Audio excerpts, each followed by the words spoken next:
Some hair drama on the internet going down right now, and it involves hair by Christy. It intrigued me as I dyed my hair myself yesterday for $15. Oh, sorry, my cat's meowing at me, but actually a little less because I didn't use a full kit. So when I heard that this girl paid $4,200 to get her hair done and she was not happy, it intrigued me. It's a little bit overwhelming because everyone's kind of grabbing your hair everywhere. There's like 10 people around you, and Chrissy's nowhere to be found. TikToker went in to get her hair done, and she was aware that the price was going to be steep. She was going to see Hair by Christy, who does a lot of I think celebrity clients and influencers, and is known for being fairly expensive. She went in with the inspo pick and had her hair done very light, and she was pretty disappointed, not necessarily by the price per se, but the fact that Christy didn't really work much on her hair, and it felt very chaotic. And then she was just upsold stuff that she wasn't even expecting that she was gonna buy. They just kind of handed her stuff and were like, you're getting this. Shoved all of this in the bag and said, here you go. And then the girl at the front rang me up for it, and I was like, oh, maybe this is complimentary, I don't know, no, honey, you're buying that now. It's crazy. Anyway, that much for your hair done, it boggles my brain. But I'm cheap, so I get it. A lot of people do pay a lot for their hair. And probably looks way better than mine. But it's good. I'm okay with doing mine at home. I don't care if it's perfect. If it saves me $4,200. TikToker said she brought in her own extensions, but felt bullied to use theirs. With actually brand new extensions that I've had for a while. Because I was like, you know what, maybe just she doesn't want to move them up because she thinks they're old or something. So I brought these brand new ones, and she opened them up. She was just like, no, these are not good. This is too yellow. And mind you, they literally look the same. They literally look the same. They look even brighter and more like my inspo pic. But there was 4 to 5 girls standing around me telling me that it was ugly. They weren't saying that it was ugly, but they were saying with their words, things around it. And the doctor goes on to say that once she was done, everyone kept telling her that it looked so much like the inspo photo, and she said it didn't look like it at all. My inspo pic at my expectations, I didn't really notice a difference in the color from before. My roots are pretty still dark. I did ask for a shadow root the photo. Around me were like, oh, it looks exactly like the picture, and I just knew that it didn't. And so not only did I feel like they were being fake, but they bullied me into buying new hair, which made me feel really terrible about myself.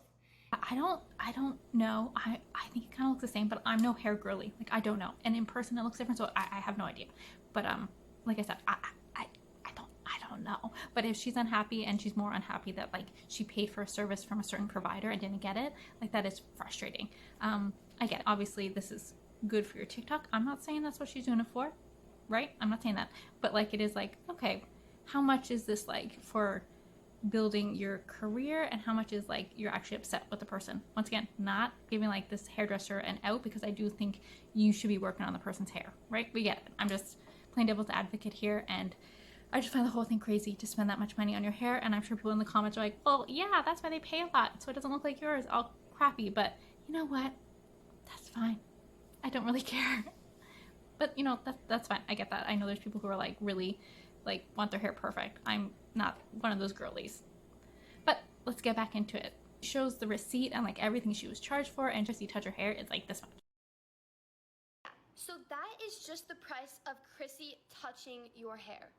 And when I tell you she touched my hair for 60 seconds, I'm restating this because I don't think it's talked about enough. When you're not famous and you go to Chrissy, she doesn't actually spend time on your hair.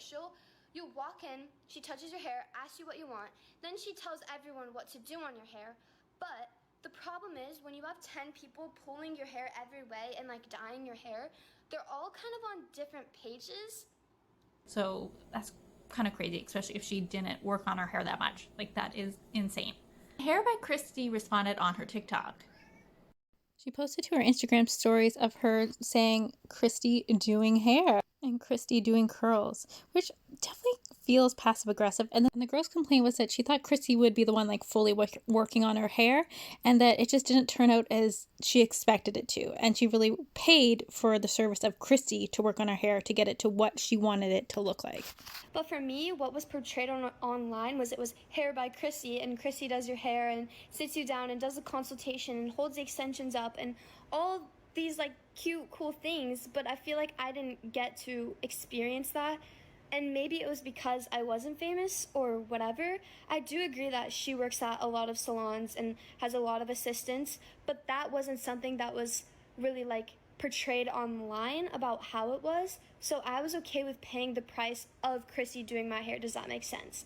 So when you say like, if you can't afford the price, then don't go, it wasn't about me not being able to afford it, because I would have never have agreed to getting the new extensions in the first place. Me agreeing to that was for Chrissy to do my hair, for Chrissy to give me my dream hair that I've always wanted. I'd be mad too if I went in for a service and didn't get it done by that person. Like if I went in for surgery with a surgeon that I knew was really good and I got someone else, I'd be mad too. I do think the way like they're going about it, like the Hair by Christy, is like kind of snotty. Like I think they could just be like, hey, listen, we're really sorry you're disappointed. We're sorry that Christy didn't spend more time on your hair. But it does feel a little underhanded. Once again, I don't know, maybe they are like, oh, here's another person trying to make their TikTok account blow up. I don't know. But I do think, you know, if I was a business, I would try to be like, hey, like I'm really sorry that you didn't like it. I'm sorry that you had expectations of me working on it and I should have. Like, you know what I mean? I don't know. That's a lot to charge someone to not do a good job and to not respect the person. So yeah, rough. It also feels very like disrespectful, immature, and like bad business practice to be making like posts making fun of the situation. Like she's posting shirts making fun of the situation. There's also a lot of people weighing in online, and a lot of people saying that like before this, people were calling her Hair by Crispy because they didn't think her hair turned out very good anyway when she did it on people. So I don't know how good this salon is, or people, I don't know, but there's already been like some critiques about this salon or hairdresser anyway, but people definitely have been giving their opinions. But anyway, what do you guys think of all of this? Would you pay $4,200 to get your hair done? But thanks for joining. Bye.